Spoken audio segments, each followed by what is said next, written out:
the third part of the series, the last part, I want to bring you to the eyes of the Maker. See, the first part of the series we talked about God seeing your flaws. The second part of the series we talked about God seeing the fire, God seeing your troubles and the valley that you're going through. Okay. The last part of the series, God sees your faith. You know, several times in the Bible, Christ says that faith, He has seen that faith come to action. See, an established faith. In Acts 16:5, this church was established in the faith. You have to have established faith. In James 1:3, it says, knowing this, that the trying of your faith worketh patience. You're going to have tried faith. That faith, what it is hope in action.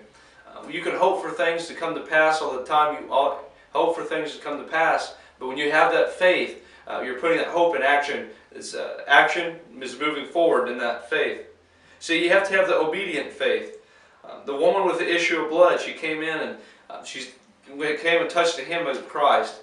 She had that obedience to, hey, I have to touch Christ. If I want to be healed, I just have to touch His hem. Shadrach, Meshach, and Abednego. In Daniel 3:15, they didn't ask for time to think. They said, we are not careful to answer thee, O king, in this matter. So they didn't have time, they didn't want time to react. They already knew an answer. They already knew that God was going to bring them out. Now I'll tell you this, the faith that they had was much more stronger after the fire than before. Because before the fire, I'm sure they knew that God was going to deliver them. But they said, whether or not you deliver us, God, we're still going to serve you. But after they came through the fire, after they came out pure as gold through this fire, then they had they were assured, they had knowledge that, hey, Christ has the ability and Christ did deliver us and He will deliver us. See, when they went through the fire, they came out stronger. If you take pottery when it's in the clay stage and you can mold it to anything you want, that's kind of like our faith. You could mold it to how you want and any desired effect, I should say.